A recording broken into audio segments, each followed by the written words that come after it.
Akkana sumaaf godhe. Fuudhaan hin eegale malee hin xumurre. Gana lama alatti na haftee haadha geessu gamanumaanuu. Yoo hinaaffaan kakkana godhu jiru taate hinaaftee bikkaa geessu. Kana booda jechuudha. Mana tokko bal'aa waliin kireessitiin jechuudha. Akka isin bakka takka waliin jiraattan isin godha. Ammaan kana naa galtee dubbiin anuma ajjeesuu deemta. Haayoo garuu harka kiyya kana keessa deebisanii jechuudha. Jiruu maal akka taate jechuudha garsiisu ta'a jechuudha. Na fiddee mo'ana ajjeesuu deemta haguun fidii qoos mittan. Assalamu alaikum warahmatullahi wabarakatuh. Jirtu hordoftoota fi kabajamtoota keenya. Maal jechuu deemta? Waan jechuu deemarra akka namni hundi si agaruuti. Kan hawaasni si deemu. Akka uumatti haatee xixiqqaa mana sanatti maalumaatu mana san si geesse maalumaa si geesse si jirti amma. Nangalle maal jechuu dha? Amma deessi deessi maal ta'u maafu mana san deesse si fiidi si abreedha.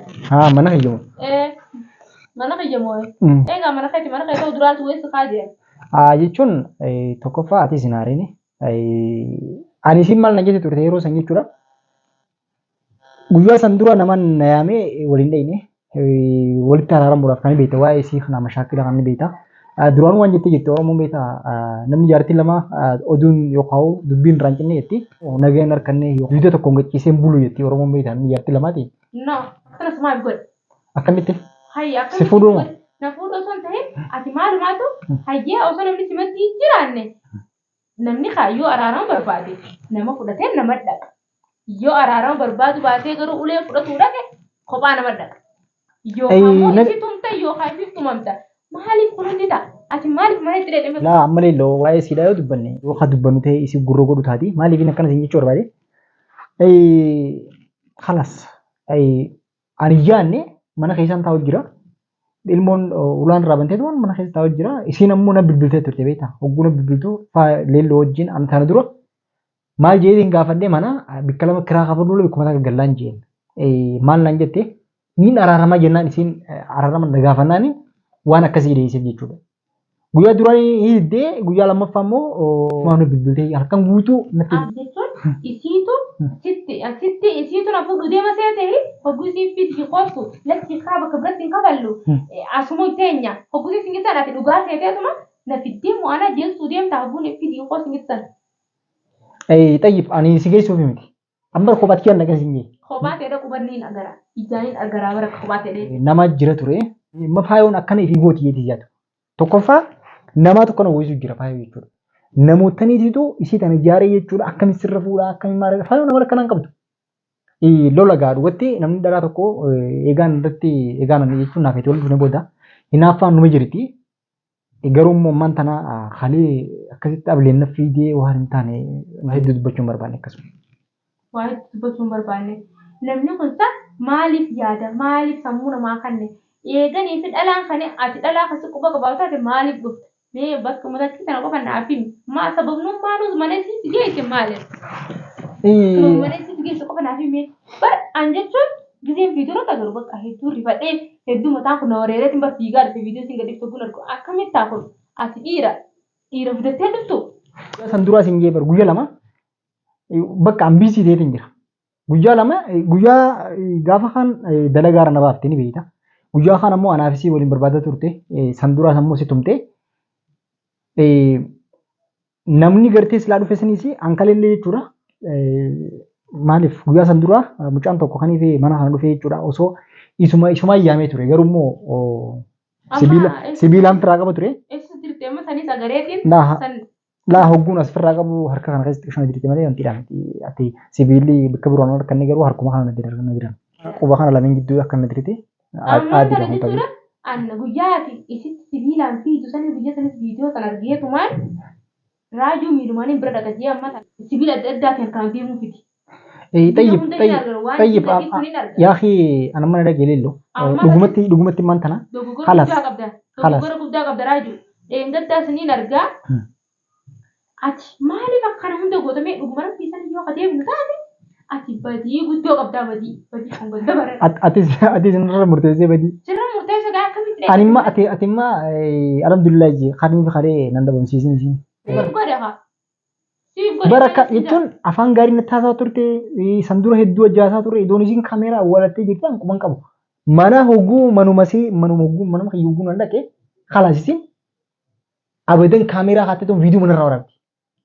Ani sila amansiisuu tasgabbeessuun barbaada isiin ammoo viidiyoo narraa waraabdi gallakkiftii namni qopheeffatti guyyaa yeroo isiin barbaade isaanii isin dhaquufi namni haanis beektaa biyya tana guyyaa yeroo isii hifatee ifa deema miti amma keenya irratti tureetiin halkan isaa torbaffaa isaa saddeeffaa imaaraa baa jechuudha manatti ol baha malee silaa isiin akka isiin naa qopheessii jirtu ni beekan namootan hulaa seenanii bahanii makiina dhaabeetiin usee makiina jijjiirradeen dhaqa akka duruu isaan beektu miti har'a guyyaan takka fuddee jijjiirradeen dhaqa taaksii jechuudha namarraa akkasitti dhaqa formeeshin harkutti hin jira isiin ammoo akkina yaaddee haala eegala qophataati malee osoonii fi isiin nama naa qopheessitee turtee namni sun yeroo tutti wanti ta'e halkan irraa sa'a torba. Atoo maatu si baasa halkan irraa sa'a torba maalumaa si baase? Jechuun tokkoffaa akka waan kadhaa agartee walitti haramnaa kalaas naaf balleessee. Kadhaa jechuun halkan irraa sa'a torba hin jirtu. Halkan irraa sa'a torbaa miti 5 fi 4 halkan keessa kadhaa wal kadhatu hin jirtu. Wal xaraaramuun hin jirtu. Maaliif namni guyyaa walitti araarama yoo araarama taate guyyaa nama fudhattee yookiin sitti araaramuu fara jette nama tokko haati kabajju isiin kabajju fidattee dhuftee araarama buusu. Halkan sa'a malee deddeemtee sa'a malee dhufee ol seena hayyee waraana si qopheessee jiraattee beekama. Daa anumaan hangotu yeroo tokkoffaa beekadhu anamma guyyaa kalas isii tana booda ni isin deessu. Faayoon moo likkiidhaan naquutaa likkiin galchuu ta'a jechuudha. Animma isiidhaaf hin dhaadadhuusi faayoo garuu harka kiyya kana keessa deebiseetiin jechuudha. Jiruu maal akka taate jechuudha garsiisu ta'a jechuudha. Akkam gooteeti mee isii akkam gooteeti harka keessa galfattee akkam godhuu deemtame. Anamma wanni akkamitti harka keessa galfattaan dhugaadha. Akkiin itti harka keessa galfadhuusi tokkoffaa tumeetii miti. Maaliif haadha ilmaanii tumuu hin barbaanne. Ani halee osoo hin barbaade bar maali shaayin sibiila maal jettee tuma gabbaatee beekadhu sibiila fidattee hojii isiin ula qollofte. Ani imma haasoo keenya akka namni dhageenye jirte maali akkasii akka ijoolleen haasoo keenya hin dhageenye jeetiin hulaa qaqqabu jiriyyatiin itti dhiisee telefoona naannisaa ture. Tan horuftee beekadhu miila dubbii hoggootee miilas buttee ablee wanti naqabattuun harka miti. Isii ammaa yoon har'arraa adabatti godhuu baadde malee ani immoo abadan faayoo ableedhaan reeddee jechuun an sibiila firraa hin qaba ture. Dhalatti sibiila hin baafatan. Nadage dhala sibiila hin baafatan dhiira akka tiyyaa malee haadha ilmaaniiti. Saniifin kabajee dhiise kanammallee ammallee tana boodallee jechuudha. Isiin waan fayyadeen osoo barbaaddellee ani nama isatti wanti yoo miti harka laatu miti. Maaliif hin kabaje ilmaan wajjin qabna. Jaalala wajjin dabarsine miliyyoon tiyya guddoodha ni beekta akkasii jechuudha. Yoon har'ammoo akka osoo ta'e jechuudha. Boru namootan birootiif illee barumsa bakka isin waan biroof qaraasetti barumsa dabarsee jechuun barbaade. Sumataan haa akkamittiin bulfachuu danda'a? Yoon ifiin dura dabalisitti mure. Ati badii sitti mura garuu faayoo immoo eega kanaa kan ableensi barbaadu taate ati badii barsi mureetiin badii siree. Garuu immoo ablee eegisiin kan ableensi barbaadu sibiilaanis ulee gargaraa ta'e kanis barbaadu taate osoo isii si gartuugaa deemi ijoollee san fidi yookaan ni guddifna. Ijoollee kam goota? Bakka haa sanboota fi fuusi sirrooyiteeti isiinuu si sirreeyitee ulee fi kana sirreetu. Tayyib ijoollee jechuudha yoonii fi kan isin dadhabee jettee haadha ilmaaniif isin hin beekamte ilmaan illee akka jettu kanatti ati amma ati jirte dhugaadha ilmaan fuula duraan fuudha. Faayoon halas ammaan tana sodaachitee jirti. Akkana gama gamanuu taallee wanti sun miidha. Laallee hin beekadhu harkaan akkasii isii qabee isiin dhiitee jechuudha. Sababa sanitti harki kun laal qubni lachuutu akkasii nu laal harkaa jirta. Qubni lachuutu akkasii nu dhoo'e gaanamaan faadhaan ilmaan gurgurtee ilmaan baasaadhaan fi daafaan jeemee jechuudha malee ilmaan ammaas jalaa fuunee abadan magaalaa kana keessa jiraachuu nutti hin jirtu ni beeka yoo barbaachisaa ta'e jechuudha ilmaan kiyya fuudheetiin biyya dargata akkasitti irra wayyaa malee amma ilmaan asii guddifnaa howwaan taatiin leelloo. Bira galchinaaf hin ta'in ilmaan duraa fuunee akka isiin sirrootu jechuudha. Fakkiin gartee ulee fi sibiila adda addaa dhiibtuu fi asiin jee haadhaan tura maaliif namni tokko ablee fi kana ulee garagaraa namni akkata isaa ammaan tana yoonii fi ammoo gusan akkata isaatti dhufuma akkana si jettee ati silaafarraa qabu baatte ablee saddeetti achumatti ablee san ablee gochuudha. Kalee gara namtittee kaase mana keessatti eesiin. Eegaa saniifis si jechuu jira maaliif yoo ilmaan kana fuudhee jalaa finnee mana keessatti bira jirtaa ilmaan ni guddiftaa. Samboota irra immoo isiin sirrooti. Leelloo tan jiru nabbi kami isiin nabbi kami. Duraanuu wanni durummaan wanni mana si fuudhee maali? Zaabarra uwwiti oowwituudha. Kana dura akkaan kumaan jechuudha. Faayoon ibidda nyaattee ibidda uffattee ibidda dubbatu jirti. Bakka amalli si ibidda. Ana haa si jaartiidhaa qabu beekamanii namni beeku hin jiru. Saniifuu amma ilmaan irraa fuudhee jechuun khalaas dura yoo ijoolleetti mashquula taate yoo ijoollee biizii taate khalaas ammaan tana wanni takka tatti biizii taate hin jirtu magaalaa tana guutuu waliin geessee nu barbaaddi. Hayyee akka taate gaalmaayyuu barbaachisaa ta'e hara gandaa argiteeti. Hara gandaa faaya argote hara biroo faayaan. Akkasini dadhabame. Warreen gartee faaya jala deemtanii haala kanaan gorsisan namni tokko manguddummaan faayoodhaa fi ana walitti araarsuudha deemtu takka hin jirtu hojibduudha manguddoon sun hin jiru. Nama araarsuu yoo barbaade rakkina namaa haasee fixeeti waliin nama fite.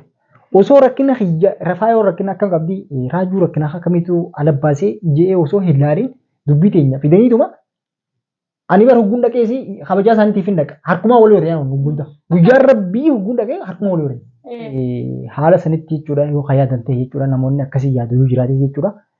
Gamanumaan ugataa badan tana booda namni tokkos faayoo jechuudha kan hogganu kaniif mana keessatti akka gartee isiin wal taatu godhu anaan alatti hin jiru. Faayoo immoo kan tarkaandeeffadhu ni hin beeku. Benziila haa fudhattee na eeggatu feetu zeetaa danfattee na eegdu feetu immoo waan feete jechuudha asidiin waan feete qopheeffattee qophaatee jiru. Garuu ammoo yoo faayoo harree kun kabaasu ta'e jechuudha itti hafuuftu ani immoo akkamittiin harkatti farka deebisu ta'a faayoo jechuudha. Isiin harka kiyya kana keessa jirti. Gara tokko hin baane. Atiis akkasuma. Dhaamsa siifaa ta'u jechuun kun. Wanni harka kiyya kana keessa jirti. Kana gunjaa anaas si bulcha dura hoggansa guddoo kan inni itti kennu faayoodha. San boodaan ammoo itti dhufa jechuudha malee faayoon akkanatti akka nama waraana uffatee waraana darbachuun hundikki bitiyyeetti yaada. Kanaafuu waa'ee faayoo irraa hedduu takka tifoozoo ta'uu hin barbaadu. Faayoo sirreessu malee isin lachuutu faayoo jechuudha. Wanni ani kabajeetiin bari faayoo manatti sittin fidu leelloo manatti hin fidu isitu na bilbilee halkan guutuu natti haasawaa butte. Leelloo mana kiyya kana galfattaa asii wajji galee wajji jirannaa isiin ammoo waan deemtuuf ni beeka. Ani manni kiraayee jira sanis kiraa maaliif kafaltaa ani immoo waan takka takkatanii dubbadee ni jira isii ilaaluudhaaf kan hin jedhe. Isiin wooma sanii akka dhugaaf fudhattee leelloo fiti jette. Ani immoo isiirraa yaada mataa kiyyaan hin dhufe tana booda jechuudha. Mana tokko bal'aa waliin kireesseetiin jechuudha akka isin bakka takka waliin jiraattan isin godha. Raajiinumaa ammoo mana tokko bal'aa kireesseetiin bakka takka akka jiraattan isin godhuu deema. Ati ammaan dhuguma ammaan tana naa galtee dubbiin anuma ajjeessuu deemta. Anuma ajjeessuu deemta. Anuma ajjeessuu deemta malee. Na dhage dura. Mana tokko keessa nu galchitee waliin nu jiraattu inuma jira. Anaas si bulcha malee ati ifin hin bulchitu. Faayoodhaas isiin ambar dura jalqabarra isii ifa harka galcheetiin jechuudha. Masaanuun maal akka taate agartu. Xayyib masaanuun maal akka taate agartu. Duraanuu ani tana dura dubbadeen jira. Ganaadha. Amma fuudhan hin eegale malee hin xumurre. Gana lama alatti na hafte haadha geessu gamanumaanuu. Yoo hinaaffaan akka kana godhu jiru taate hinaaftee bikkaa geessu. Yoo ammoo tolaaf yoo haa tolte haa toltu. Saniif hin jechuudha. Amma hara kana ka deebi'u taate isiin eegee hinaafte gaanis hinaaffaan maal qaba? Deebitee duba deebi'eeti lamaan na hafee hoggeeftu faayootilee asumaan dhagee bakka sana naaf inni illee wal tolchuun teenyu eeganii fi si gubbatti lamaan na hafee kan taate naafeetis wal tolchuun teenyu anis akkuma isiin hafutti inni isin hafaabata. Na dhagee egaa akkas taate isin lachuu dhiiseetiin lama bikka takka fuudhee isaan sun jaalaan akka isaan jiraatan gartee isin garsiisee san booda manatti isin galchaayyee atis dalaga ta'isa. Anis ni ta'a faayonni teessi afur fuutee jiru bakka takkatti. Inumaatu waa dhadhi beekte eeganaa faayos mana dhiiftee kaatee isa biraa fuudhuu kutte hammanumattuu duru hanguma kana keessatti duru argattee warra manumatti nyaachuu argatte. Ajdalaa dhalaatii qoymee waa na dhibee hedduu takkaa sirraa na dhibee ajdalaa dhalaatii moo maalisidha? Na dhagee adeelloo tana dura asiimeetiin jira. Abadan maallaqa namaa maallaqni sirraa nyaaddu jira. Kana boodallee sirraa nyaaddu. Dhugaadha akkaan dalagu ni akkaan dalagu. Maallaqa malee gara sitti kan nuuf hin taa'u ati maaliifi afurii fuudhaa isin gubbaratti lama fidaa lameen sana warra maallaqa kanneen bakka takka si nyaachisu. Ana immoo siififaa waliin jiraachuu wata dadhabdan. Tayyib siififaa waliin jiraachuu wata dadhabdan ta'e isin ati akkasumatti takkitti dalagaa teesseeti faayoonis akka fiidu taaf fiidu isin achitti jechuudha. Lama bakka takka fuudhee Lameen sun jaalan jirti masaan lameen akkatti isaan jaalala jiraatan isin garsiisuta. Nuraa kafala raajuun nuraa kafalettanii hin eeggatin ammas. Raajuun nuraa kafalettanii hin eeggatanii bar dandeenyaanu dhala afurii fuudhaatu jirta. Tanaaf yoo shuggaa fire tanaaf shuggaa tanaaf shuggaa fire tanaaf shuggaa. Isaan abbaa kireeffata. Abbaan hin kireeffata. Ana waliin qabdan malee. Siif kireessee irraa kafala. Ana malee illoo harkini isa dhukkubu jira kalaas fixa baasoo. Amma gaa raajuun kun kunoo kalaqa gurguddaa keessa jira. Anaa fi faaya waliin jiraatus hin jiru.